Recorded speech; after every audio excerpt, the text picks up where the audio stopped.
Hello and welcome to Thought for March the 26th.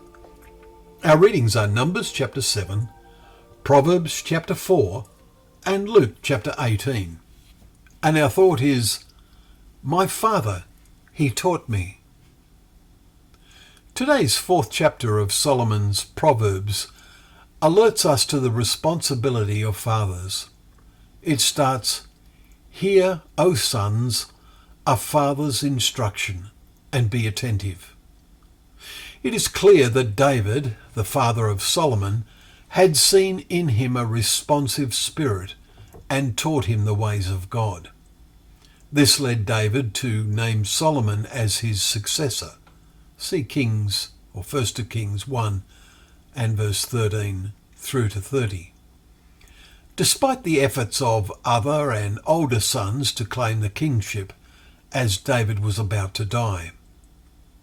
Solomon writes, When I was a son with my father, he taught me and said to me, Let your heart hold fast to my words, keep commandments and live. Get wisdom, get insight, do not turn away from the words of my mouth. Verses 3 to 5. Solomon goes on to write advice to his son.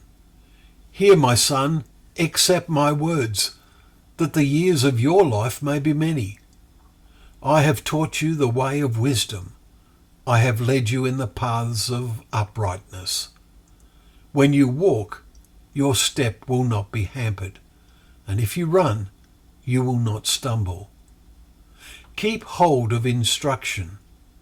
Do not let go. Guard her, for she is your life. Verses 10 to 13. But Solomon's son Rehoboam did not listen so as to remember his father's words.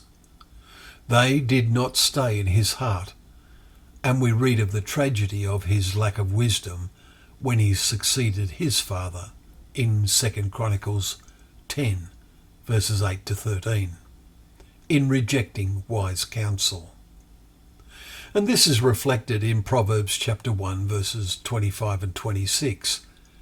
Because you have ignored all my counsel and would have none of my reproof, I also will laugh at your calamity. I will mock when terror strikes you. We see these words as also having a final application in our days as the whole world ignores God's counsel, despite his word being available in every language.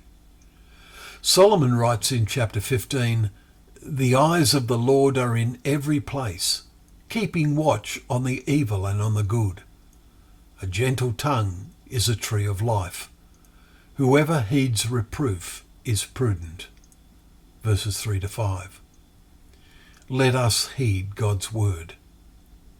Finally, we noted the words of Jesus about the ones that God draws to him. And I will raise them up at the last day. It is written in the prophets, and they will all be taught by God. Everyone who has heard and learned from the Father comes to me. John 6, verses 44 and 45. Have we learned? Let us be taught from God's word every day. Well, thank you once again for joining us for Thought for the Day, where together we can open up the pages of God's word, knowing that word to be a lamp to our feet and a light to our path.